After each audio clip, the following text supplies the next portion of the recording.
ترخیص‌تر از همیشه بیدار شدم ساعت 8:40 صبح. دلم افتاد به مشکات، بچه‌م از مدرسه الان به دل دکت خام بشه یه تا کیجا آبسته گلی بزنم، میشه گل نیمه وا آبسته گلی بزنم.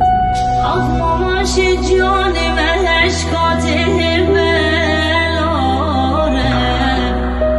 آخ مامان همه جبه تره بلاره، آخ ماماش خوردکی جای بلارم،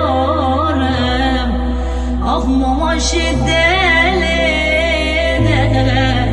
وای بلاره، آخ ماماش گل گل